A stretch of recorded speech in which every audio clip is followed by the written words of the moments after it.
nuestro motivo de invitarlo fue porque recientemente, el fin de semana pasado, hubo unas declaraciones de parte del empresariado, donde hablaba que más del 70% de lo que era el acuerdo laboral, la modificación al código laboral, ya estaba consensuado entre los empleadores y el sindicato de trabajadores.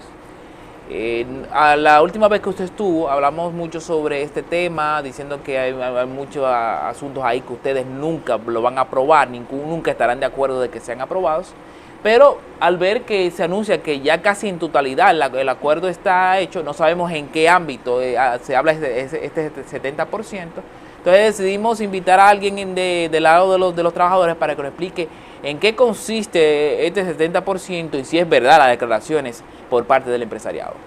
Bien, muy buenos días al pueblo dominicano, Santiago de los Caballeros, a ustedes. En verdad yo me sorprendí cuando vi en la prensa la publicación. Para nadie es un secreto que los empresarios del país han tenido una obsesión, ya yo no creo que es un objetivo sino una obsesión con lo que es la modificación del Código Laboral, porque precisamente en estos momentos las negociaciones o las supuestas o posibles negociaciones que puedan haber quizá en un futuro, oigan bien, quizá en un futuro, porque se ha ido varias veces al Palacio Nacional a ver si hay un consenso con los empresarios, y ellos no han querido. Ellos simplemente, su proyecto que ellos tienen, que es inaceptable, nosotros lo hemos dicho, eso es lo que hay y nada más. ¿Se puede afirmar que hay un estancamiento entonces en las negociaciones? No diríamos un estancamiento, por ahora eso no está en agenda del movimiento. ¿Está suspendido? Eso está suspendido. Primero que desde el día 13 del mes pasado, los representantes de las centrales sindicales, es decir, la alta jerarquía, primero estaba en Alemania para un congreso de la Confederación Internacional Sindical, CCI, luego ahora están en Ginebra, en la 103 conferencia de la OIT, que precisamente en el día de mañana entra en debate lo que ya son los temas de la República Dominicana, porque ya en el día 5 comienzan ya los debates sobre el país, que le toca la palabra a la República Dominicana, en este caso a la parte empresarial, al Ministerio de Trabajo como representante del gobierno y los trabajadores. Es decir, por ahora todo está suspendido. Yo, vuelvo y le reitero, me quedé sorprendido cuando vi las declaraciones del señor Díaz Cabral, que decía que el 70% está consensuado. Para mí, creo que esta obsesión de parte de los empresarios es lamentable, porque pienso que ellos deben de primero aterrizar sobre un tema tan delicado como este. Nosotros hemos dicho que eso es un tema sumamente importante para el país, no solamente para los trabajadores. Si ahora, ustedes ven que el asunto de la sentencia 168-3 puso de rodillas al gobierno dominicano, este problema de la modificación del Código Laboral es mucho más, oiga bien, de mucho más trascendencia que esa sentencia. Ante un gobierno que nosotros sabemos muy bien que le tienen pero mucho miedo a lo que son los organismos internacionales, pero que además de eso, ese proyecto, así como los empresarios lo diseñaron,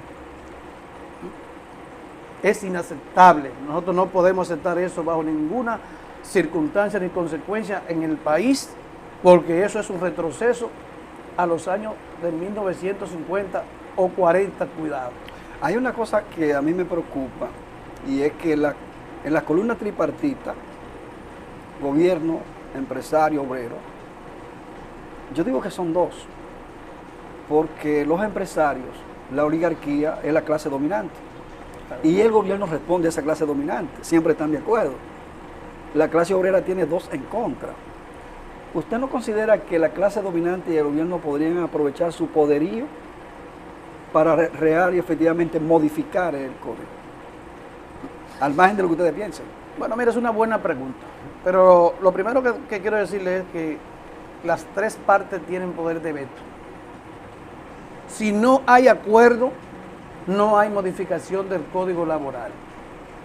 Y en estos momentos el movimiento sindical ni tan siquiera le ha pasado por la cabeza, oiga bien, acordar lo que es con respecto a ese proyecto que los empresarios pretenden pasar en lo que ya son las actas del Congreso Nacional. Es cierto lo que usted dice.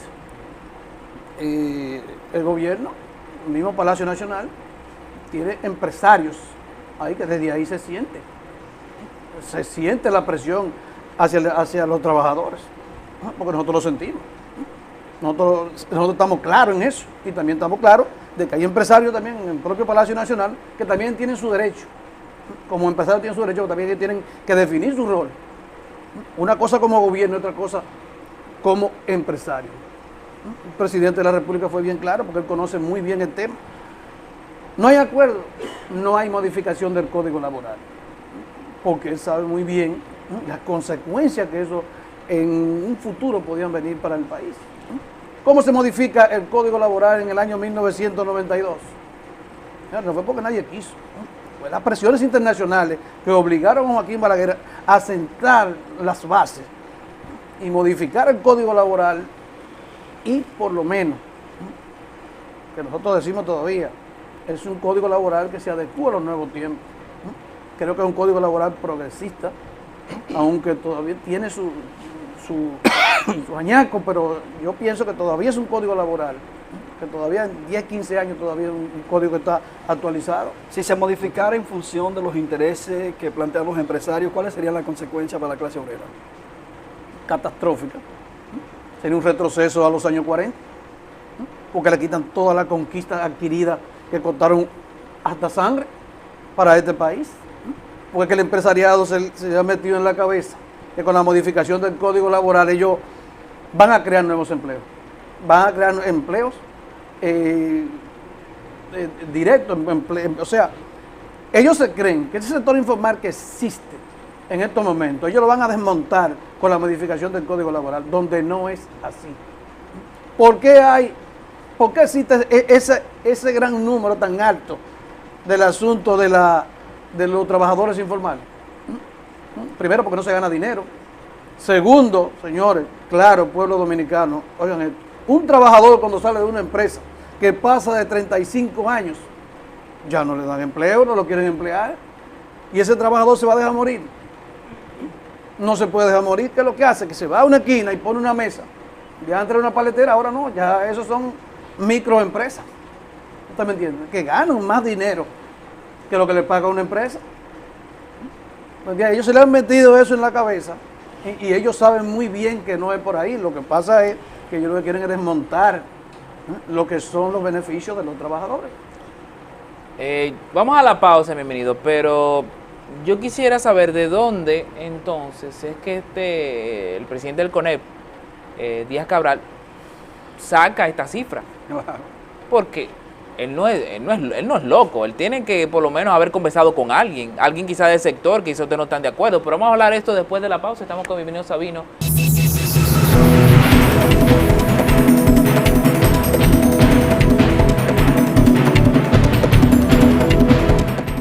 Ahora lo aumentaron a 400, oye, lo aumentaron a 400, pero hay que darle la comida y no se echa por menos de 500 pesos. Siempre las autoridades están detrás del proceso. ¿A qué se debe eso? Mira, es una muy buena pregunta y una muy buena observación. Esa es para que ustedes vean. Es que lo informal ha superado a lo formal hace claro, de tiempo ya. Claro, eso es para que ustedes vean. Oigan bien, yo no diría ni 500. Ya en el campo hay trabajadores que a menos de 600 pesos no echan un día. Sin embargo, el salario regular, es decir, los bueyes atrás de la carreta, el salario regular del gobierno son 400. No 400, no llega a 400, son 300. Con el descuento y tanto. Con el descuento. 300 y tanto. Entonces, señores, eso quiere decir... Igual que a los carpinteros que le aumentaron ahora, pero... Perfecto, eso quiere decir que lamentablemente no hay coherencia en lo que es ese tema. Y es un problema sumamente grave en el país, porque imagínese usted, ¿quién vive con un salario? Señores, ni tan siquiera de 600 pesos. No, ni eso tan no. siquiera de 600 pesos, mucho menos un salario regularizado de 300 y tantos pesos. Hay Entonces, una es un problema en el país. situación La canasta que familiar anda por los 23.000 pesos. por ahí es que anda así. Bueno, asunto de la canasta Lo que dice familiar, el Banco Central, Lo pero que es dice más el Banco alta. Central. eso es importante. Ujú, Sabe que la canasta familiar, usted sabe que eso es por quintiles. ujú. Y todo depende la cantidad de dinero que uno gana. Que yo pienso que no debería de ser así, porque cuando tú vas al supermercado donde no te clasifican si tú ganas mucho dinero o no. No, claro. Yo soy de lo que entiendo que la canasta familiar está por encima de los 35.000 pesos en el país. ¿Sí? Y el que no lo crea así, que se vaya al supermercado, que mire cómo está el transporte, que mire cómo está el país, que vaya a las tiendas, es más, que vaya al hospedaje a comprar, que ya las cosas no son como antes. Es decir, supuestamente para ellos todavía la canasta familiar no llega a 20.000 pesos. Entonces eso es un problema. Si uno sabe muy bien que hay una canasta familiar que está por encima de los 35, entonces el Estado dice que de acuerdo a ese salario que tú ganas no llega la canasta familiar a 20.000 pesos, entonces es un Bueno, problema. lo que eso pasa, no es. en una economía organizada, en un país organizado, debe haber una combinación entre el salario nominal y el Sí. salario real. Claro. Ujú. El salario nominal de la clase obrera, en vez de... Mucha gente dice que sí, igual, no, ha disminuido. ¿Y por qué ha disminuido el salario nominal? Porque el salario real choca. O sea, cuando usted gana 8.000 pesos, poniendo un ejemplo, y le aumentan el transporte, y le aumentan los alimentos, y con eso mismo que usted gana nominal, tiene que comprar, le disminuye el salario. Entonces, el desequilibrio entre salario real y nominal, ¿cómo ustedes lo evalúan? ¿Cuál es el porcentaje de esa brecha? Bueno, vamos, bienvenido. Vamos a responder esta pregunta después de la pausa. Estamos con Bienvenido Sabino, quien es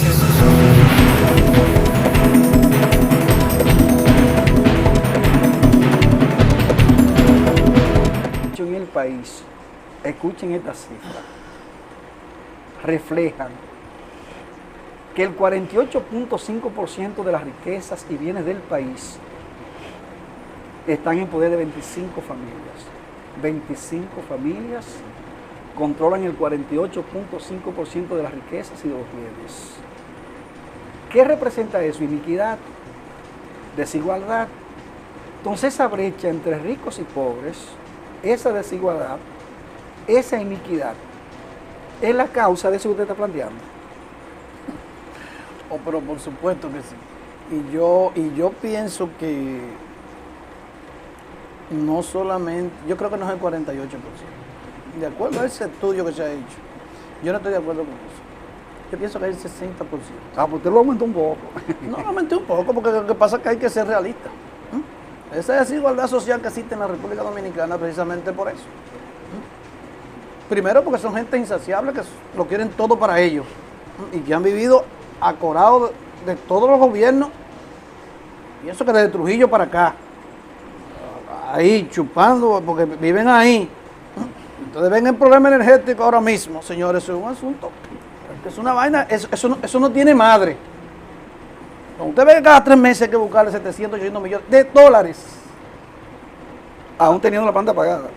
Aún teniendo las plantas apagadas, porque hay algunas que están apagadas, Sí. que hay que estarle pagando, porque se hacen Por unos contrato. se hacen unos contratos que es una vaina terrible. El asunto de los peajes, usted ve que algunos se desmontaron, pero algunos siguen, es un asunto terrible. El peaje que va de Nagua a Santo Domingo, el que ha escuchado lo que es ese contrato, es una vaina increíble. Cuando no se recauda el dinero, el gobierno tiene que completar millones. Millones. Todo eso va de la costilla de nosotros. Aquí los impuestos no los pagan los empresarios, los impuestos los paga el pueblo dominicano. Y ya volviendo un poquitito atrás, eso, la sobrevivencia de los trabajadores aquí con ese salario, como lo tienen, o como está en el país, señores, eso tiene un costo, pero un costo grave. Aquí se está hablando que hay trabajadores de eso, que cuando suele la empresa despedirlo o darle sus prestaciones laborales, a esos trabajadores no les queda más, oiga bien, que entregarle inmediatamente el cheque al prestamista, porque el trabajador vive sobregirado. Bueno, no, muchos tienen la tarjeta de cobrar, ya la Muchos tienen. la tarjeta de cobrar, la venden, algunos Sí. la venden, algunos Sí, porque esa era prácticamente Ustedes saben Claro. que la garantía. Ustedes saben que Entonces, es un problema. en el campo hay una terminología que los agricultores venden la cosecha a la flor. Sí. O sea, va un intermediario y ve una plantación de yuca, por ejemplo, de 50 tareas. Si yo le doy tanto, lo vende a la flor, por la necesidad que tiene el agricultor. Resulta que sin ese intermediario sembrar yuca, sin tomar los rayos solares, sin hacer nada, al final de la cosecha se gana millones de pesos. El infeliz que la vendió a la flor queda en la miseria. Y eso pasa con la clase obrera. Sí. La clase obrera le entrega, como dice Luis con mucha razón, la tarjeta al prestamista, al usurero, vamos a hablar el lenguaje, el lenguaje exacto, No sé, que tiene así es. al usurero, que cobran hasta 20% por semana. O sea, hasta 20% por semana. Donde 10 son muchos. Entonces, ¿qué quiero decir para yo preguntarle? ¿Son las autoridades cómplices de eso, de esa práctica? Bueno, yo pienso que no las autoridades, pienso que el sistema. El sistema por lo que nosotros hemos venido discutiendo. En un país que hay una desigualdad tan grande, el trabajador o quien sea, se ve en la obligación. Por ejemplo, te se enferma un niño y tú no tienes seguridad social. Bueno, tú tienes obligatoriamente que llevar a ese niño a la clínica. Si lo llevan, en este caso a Cabral Ibáez, hasta la jeringuilla para tú poner una inyección al niño para que no te muera, tú tienes inmediatamente que comprarla.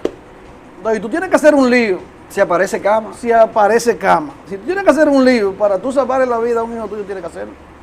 Si tú tienes que hacer un lío para comprar la comida de la semana, también tú tienes que hacerlo.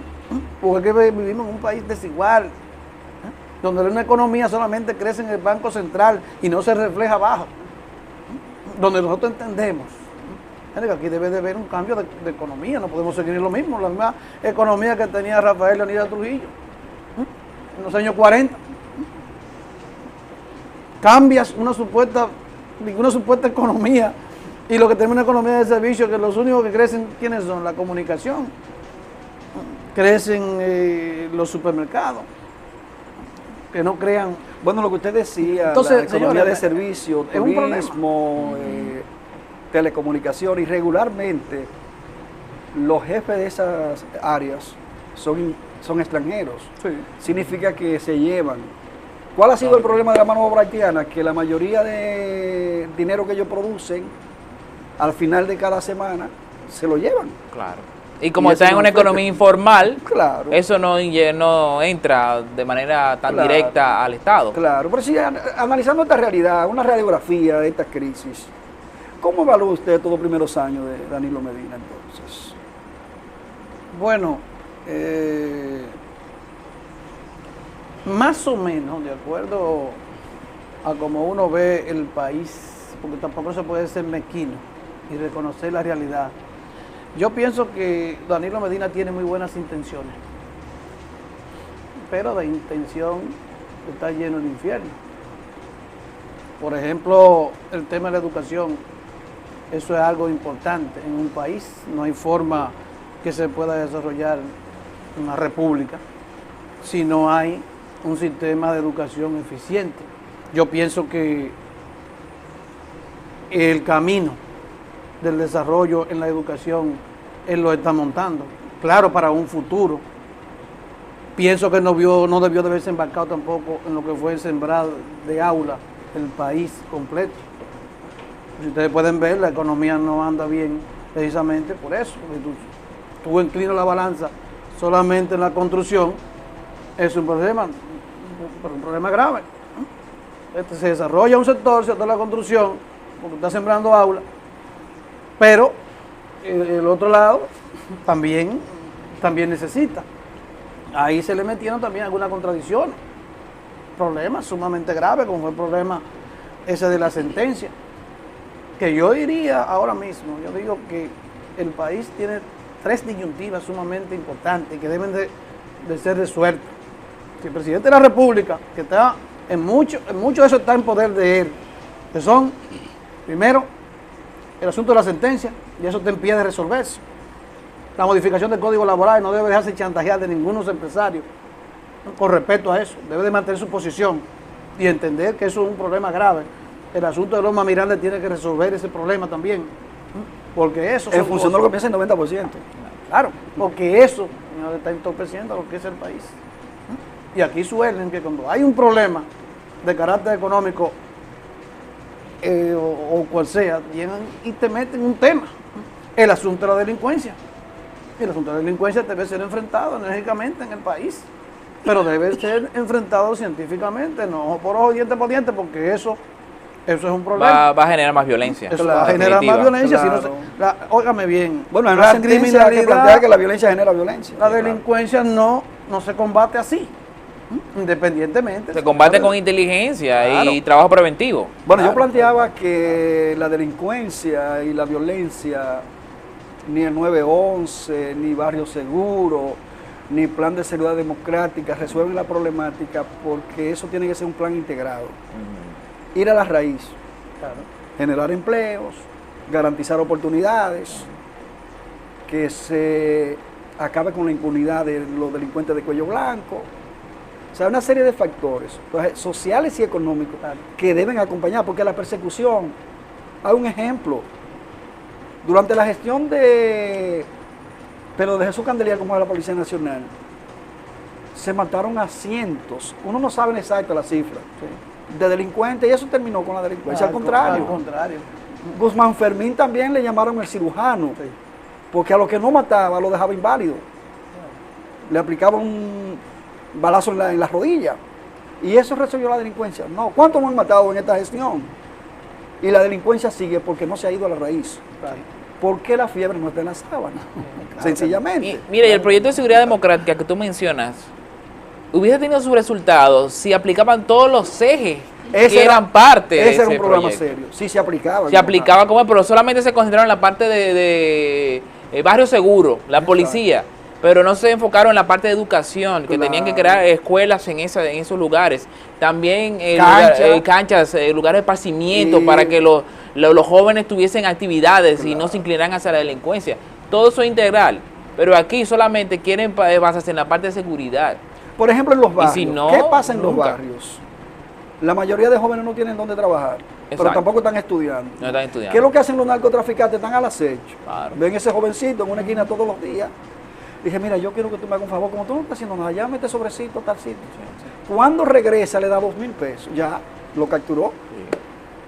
Entonces, para erradicar eso tenemos... Hay otro aspecto que yo quiero, regresando a lo laboral. La ley, e incluso hasta en la Constitución, en las discusiones de la Constitución, se habló de eso. El 80% de la mano de obra ser dominicana, el 20% para la extranjera. Estamos al revés. El 80% lo tienen extranjeros y quizá ni al 20% llega el nacional. ¿Cuál es la repercusión que tiene esa violación a esa ley en la clase obrera dominicana? Bueno, en ese caso usted básicamente está refiriendo a lo que es el asunto de la construcción, que es una rama, y la producción agrícola. Y la producción los obreros agrícola, agrícolas. que son una rama de la economía sumamente importante. Yo pienso que ahora con el plan de regularización que el gobierno está implementando, yo pienso que ese tipo de cosas debe de resolverse. Nosotros hemos criticado esto y a la vez también lo hemos criticado, pero también hemos reflexionado. ¿Qué es lo que pasa con eso? Si el gobierno tiene un salario mínimo de 400 pesos, el dominicano ya no quiere,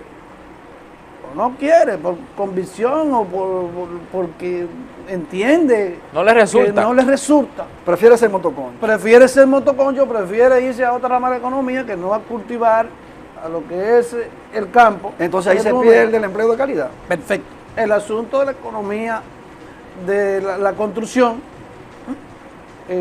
un haitiano te ha hecho un día de trabajo hasta por 300 pesos. Y oiga bien, y son 400. Pero el dominicano entiende que un trabajo como el de la construcción, cargando bloques, mezclando o sea, Haciendo haciendo mezcla. No, y además haciendo cosas. No debe de el echar haitiano, por menos de 600, 700 pesos. el entonces, haitiano con un solo arenque te hace 30 sopas. Nada más saque el cadáver, luego. y un refresco rojo, y un refresco rojo, y ya. Y ya, entonces, eso es lo que está pasando en eso. O sea, 30 sopas con un solo arenque. Yo pienso que El sí. dominicano tiene otra cultura. Claro, yo pienso que si hay una regularización de todo esto y que se puedan haber salarios dignos en esa rama de la economía, los dominicanos ingresan a ese mercado. El Porque problema es que eso nadie que está usted- eso que su usted tiempo. dice es importante utilizarlo para rechazar lo que mucha gente dice que el dominicano no quiere trabajar. Claro, Son las condiciones de trabajo. Así condiciones. es. Es la condición. ¿Y quién te dijo a ti que si a mí me pagan 800 pesos por un día de trabajo y yo no tengo que comer? Para yo ir de prestamista hacer un lío, señores, yo he hecho un día de trabajo y al otro día tengo, o al otro día no, porque ese mismo día usted puede ir al colmado y le fíen para usted la comida de sus Pues hijos. si usted tiene trabajo ya puede generar Pero algunas transacciones. Claro, el problema es las condiciones que no hay en estos momentos, pero tampoco la seguridad social tampoco. No hay eso no seguridad social existe. para esa gente. No existe. Porque así que esa gente, esos conductores, no quieren pagar tampoco la seguridad social de esos trabajadores y es un problema. Entonces, en medio de este cuadro, ¿cuáles son las perspectivas para el Sí. futuro? Bueno, me la puso dura. ¿no? Y estas negociaciones Me la- que todavía me- siguen. Me la puso duro primero las negociaciones con respecto a la modificación del código laboral, todo eso está parado. Nosotros sabemos que ya, lo que le dije al principio, no hay forma de que hagan negociaciones si no hay acuerdo, no hay modificación del código laboral. La perspectiva en este país, lamentablemente cualquiera no la analiza para el futuro, porque es un problema, es un país que fácilmente retrocede. En un 2x3 retrocede absolutamente todo. Nosotros vivimos evolucionando, pero para atrás, no para adelante. Es decir, aquí se vive el momento. Cuando llegue el momento, nosotros podemos hablar del futuro para la República Dominicana. Bueno, es difícil. ¿Es difícil? Es incierto. Sí, claro. Bienvenido. Gracias por estar en el día de hoy con nosotros. La verdad es que queríamos escuchar la otra campana respecto al tema del código laboral. Y ya vemos, según sus declaraciones, de que todavía están lejos de llegar a un acuerdo Esa es la realidad. respecto a la reforma al código laboral. Muchas gracias.